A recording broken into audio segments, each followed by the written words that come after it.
Alright, hi, I'm User Friendly, and this is A4SP.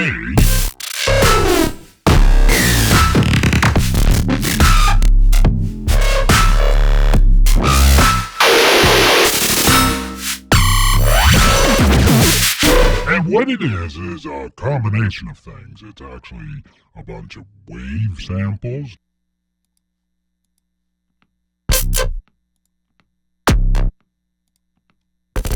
There's an Ableton pack in there.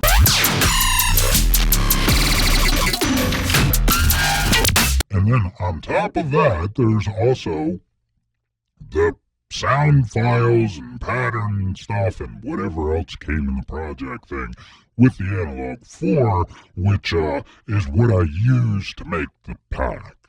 So, this video is going to be mostly about, or probably all about, how the sounds work in the Analog 4, because it's not a very good sound pack. It doesn't just sound good with the sounds that you paid money for, and you're expecting them to just work because that's why you bought them.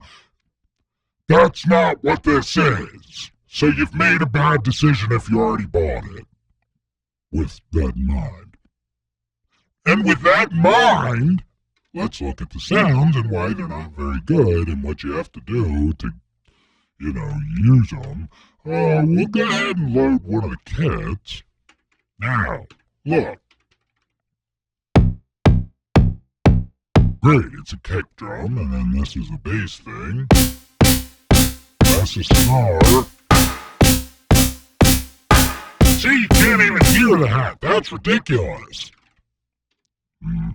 How do I just delete the whole pattern like that? So, let's actually start with the hi-hat. That's all it is. That's why you can't hear it. And the reason you can't hear it is because you gotta mess with the note length. And that didn't work, because I'm on the arpeggiator. It's a big problem. Now it's doing something. So then, you could go in and do, trig locks on the LFO, and something will happen. On top of that, there's a bunch of sounds that come with it. I think it's 100? No, it's not even 100, it's 90. That's how long my attention span is. It's 90 long.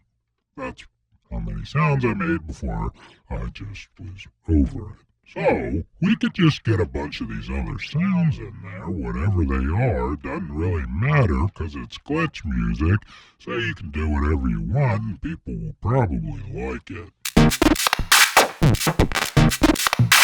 Yeah, that's great, then turn the probability down. Now, there's all these different tracks in there. If you do a live record, let's look at this.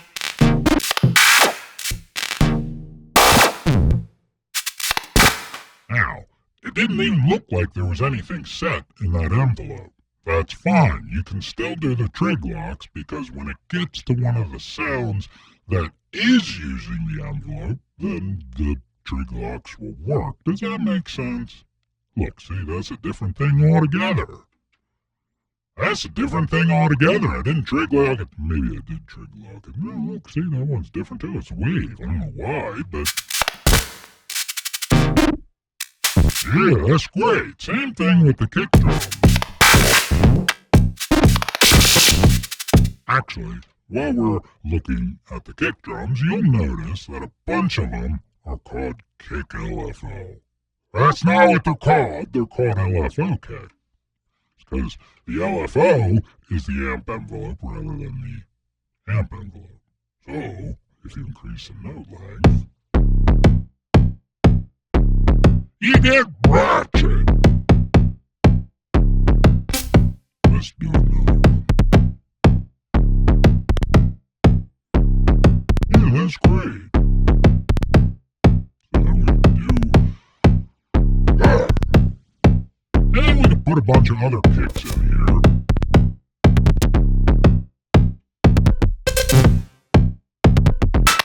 No snares. Only kicks. Now, select. Can I do this? Yeah, I can. Now, copy those 6 strings and paste them there. Yeah, alright, great. And then we do the same thing with the snare if you wanted to. But I don't want to. I'm just going to use one snare right there.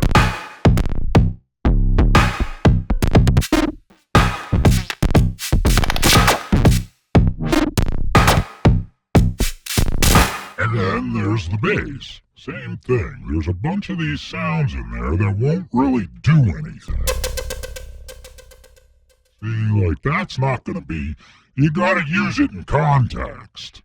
But we'll still just sort of go through here and do something, see what happens. Reason up.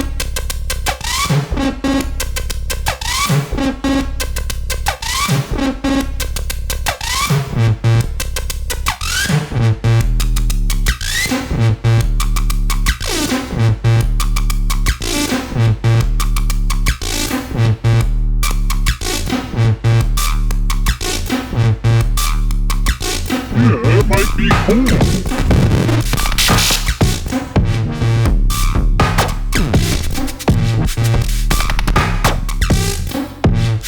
Not really.